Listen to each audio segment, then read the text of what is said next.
welcome to the Behind Enemy Lines the YouTube channel. Today I'm going to go through the Iron Maiden book. It's Battlefront's new release for Team Yankee, focusing on the British forces. In this video you'll see I've actually put videos in themselves of the vehicles in action that I've taken that I found interesting on YouTube. Skip through them if you're not interested. So the first release that Battlefront have is the book itself. The main release is this. It's Charlie's Chieftains. It's a squad of 5 Chieftains, 2 Lynxes, and that gets you started. That gets you in the game. I'm going to tell you more about the Chieftains soon and the forces that are available. It'll be chiefly a Chieftain Armored Squadron with Death and Glory Boys, the 17 and 21st Lancers. But in this particular part, we're going to go to a video about the Chieftain now. So sit back, relax, and enjoy. Which has been the mainstay of the British Army since the early 1970s. Designed to replace the Centurion, which has seen so much action around the world since the 1950s, Chieftain was originally intended to be a tank in the 40-ton class. I must congratulate the Financial Secretary on one point in the Army estimates. There has been no tampering with the cavalry. In the battles of tomorrow, when all the mechanized vehicles have broken down, and when the petrol dumps have all exploded, then the cavalry will come into their own again. It ended up with a combat weight of 55 tons, which put enormous stress on the engine, and in early exercises resulted in a 90% breakdown rate. Subsequent modifications to the L60 multi-fuel power pack, as well as to the transmission and suspension, soon improved this, but the engine has been a recurring problem to British tankmen. In other respects, Chieftain was, and still is, one of the finest tanks in the world. It has extremely thick and well-sloped armor protection. The driver in the hull front lying in a semi-reclining position to reduce the tank's overall height. The other 3 crew members, commander, gunner, and loader, sit in the turret fighting compartment.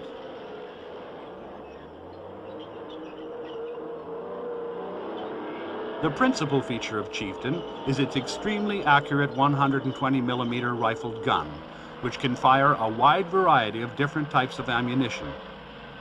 These include high explosive and squash head rounds, as well as high-velocity APDS ammunition, which is said to be able to knock out any known enemy tank at ranges over 3,000 yards. The gun is fully stabilized to allow Chieftain to fire with equal accuracy while moving or stationary. Original Chieftains had a coaxial ranging machine gun, but they are now fitted with a fully computerized integrated fire control system and laser sight. During firing exercises, the crews are first briefed. They then deploy to their individual vehicles. As the tanks begin to roll onto the ranges, each flies a green flag.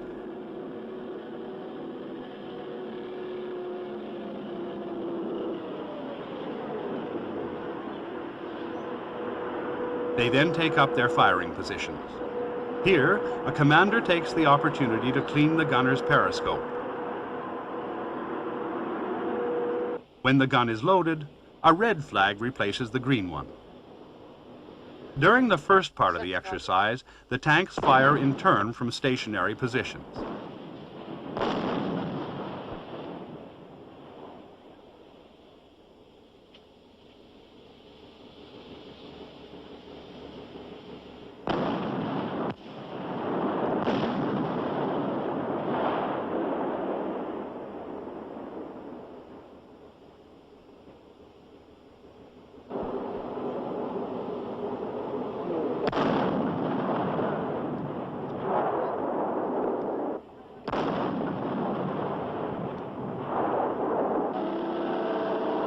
Later in the exercise, they engage moving targets while themselves traveling at speed.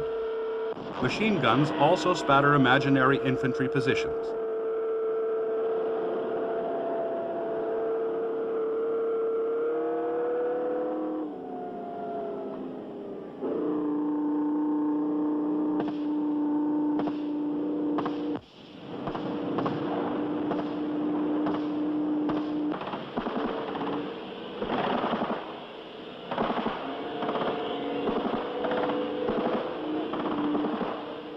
the exercise over, the tanks return to their marshalling area, while the results are assessed by the umpires.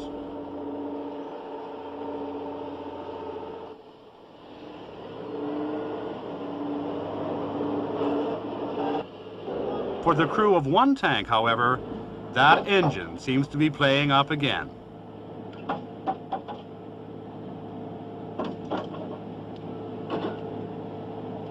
Despite its age, Chieftain is still the principal weapon of the British armored divisions in Germany and will remain so for a number of years to come. Its combination of good armor protection and hard-hitting gun place it well to the fore in the NATO front line. Now, the Chieftain is a pretty beastie tank. It's reasonably priced at 18 points, plus 1 point each. Well, 18 points for 3 tanks, plus 1 point for steel brew armor, which gives it an 18 front armor. So it's a 18 or 17 front armor if you don't choose the steel brew. Side is 6, top is 2. It's pretty okay courage and its skill's pretty good. Its gun's awesome. It's AT-22. Does have a moving ROF of 1 though. It's really quite a cool little tank. The cross test does go down a bit if you do upgrade to steel brew. It makes you a bit more garbage at it. Its morale is 4+. Its courage is 4+. Its remount is still good at 3+ though. So it's an okay tank. It's pretty cheap for 18. So you mix it up with the next thing I'm going to show you, which is some of the Mechanized force. So although this is cool, it's a set of dudes, about 7 of them. No, I lied. 7, 8. Yeah, it's 8 guys in a team. Carl Gustav team. I know. Yeah, 3 Carl Gustav teams and some FV42s. You can also add 2 Milan teams to this. Now, if you go and take the Mechanized company itself, Irish Guards, you can then have a Milan section. Now, Milans, that's 4 Milans. Now, this isn't the best thing about this whole section. It goes on, there's a different list that has more Milans. I'll show you later. But anyway, a Milan weapons team itself is 4 Milan missile teams. Now, they've got a range of 36 inches and they're AT-21 guided and heat, so no penalties for range. And they're really nasty. And I'll show you a short video about it now. The Milan is the British Army's medium-range, wire-guided anti-tank weapon. It can travel more than a mile in 12.5 seconds. Loading!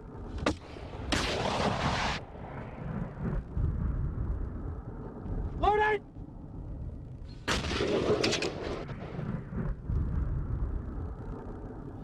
Now, within the Mechanized troop, you can also get some Spartan Milan carriers. These are striker options shown here, but they can be the Spartan ones as well, which do carry a little, what do you call the thing? I've completely forgotten. It's called a Milan. Ah, derp. Anyway, it carries a Milan system, so you can add that. So the more Milans, the merrier. You can take a whole Mechanized squadron. I think I heard someone mention that they had 21 Milans in one army. Now, moving on to my favorite little army, the Gordon Highlanders. This is a Lynx Air Mobile company. For about 22 points, you get 3 teams. So you get 3 platoons, is what I'm saying. So each one with 4 general purpose machine guns, 3 Milan teams, remember this, 1 and 1 2-inch mortar. Okay, so there's that. So that's 7 points. Buy that twice. So you can only buy that twice in this list. So that's 14, 15 points because 1 point for HQ.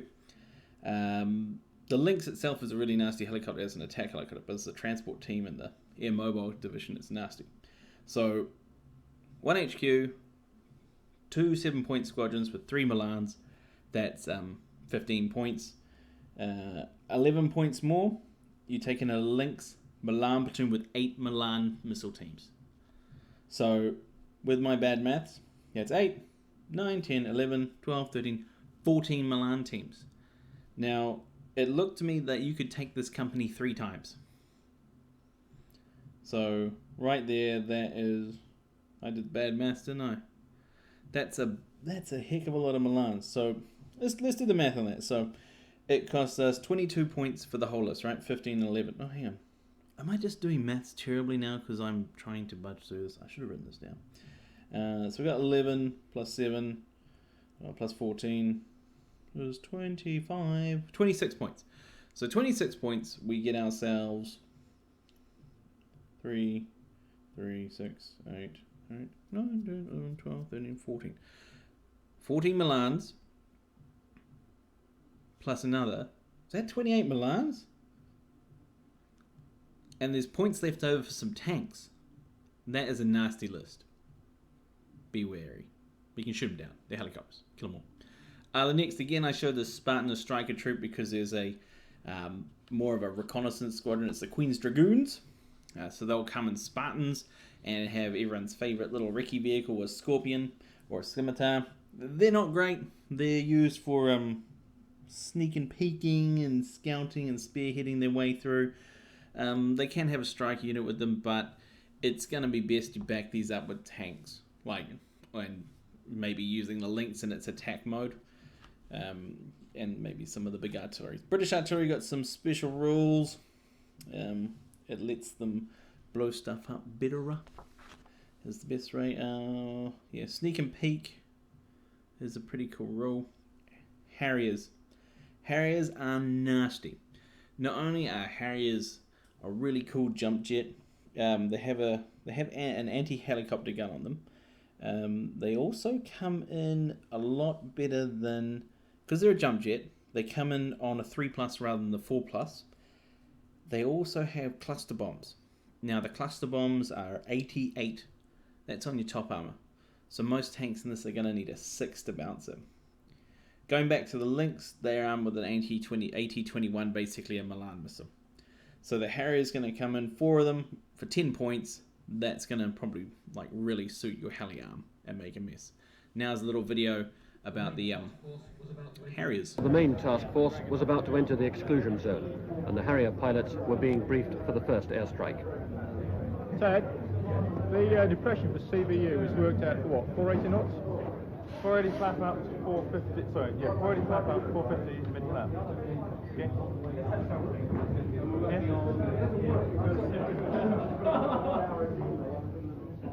It was to be an attack coordinated with a Vulcan bomber flying 3,500 miles from Ascension Island. The Harriers would follow it in after daybreak, and with the defences alert, they were told that 3 of them could expect to be shot down. By dawn, the fleet's radar had tracked the Vulcan, codenamed Black Buck, across Stanley Airfield, and monitored the code word that its bombs had been dropped. It was time for the Harriers to join the offensive to recapture the fortress. Clear on Sea Harrier 23, after it, flying to ATQ run. Flying to close up Sea Harrier 23.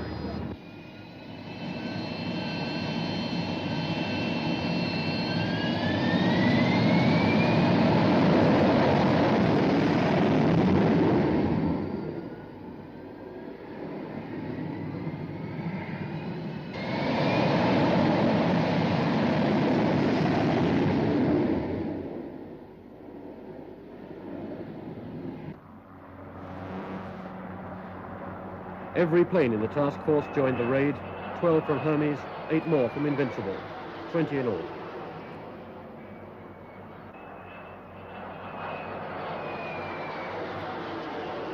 They wheeled around the sky, forming up before heading 90 miles west towards the islands.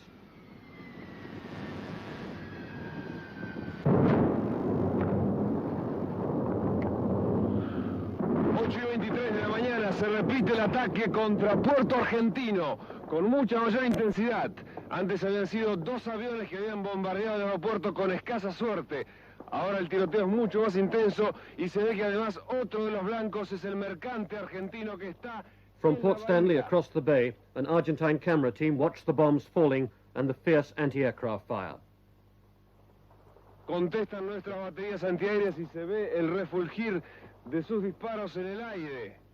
The Harriers came in low around the mountains to strike at the headland on which the airfield was built. Un ruido que ahora se hace más intenso.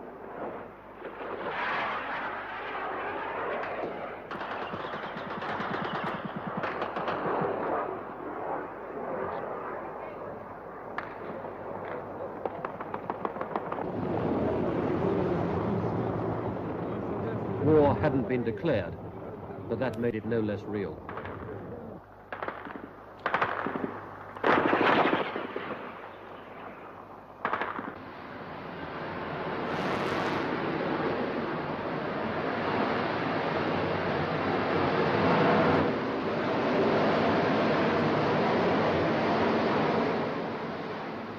Out at sea, it was a tense 40 minutes before the planes returned, with everybody watching, counting, wondering if they'd all make it back safely.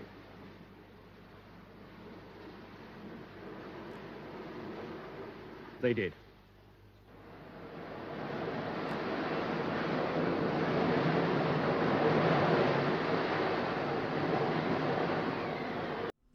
Another option within the book is also anti-aircraft. In this case, it's a tracked Rapier SAM section. This is a really nasty rate of fire 3 firepower 3+ guided anti-aircraft missile.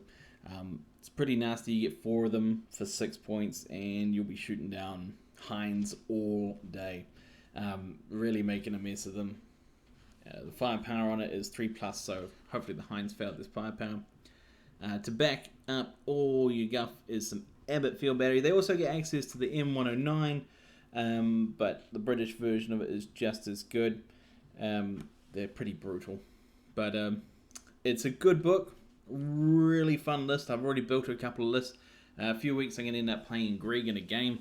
We'll record it, we'll put it on the YouTube for you to see. Let me know how you like the little video tidbits I put in here. It's my first time doing it, but thanks for watching. Like and subscribe. Run to the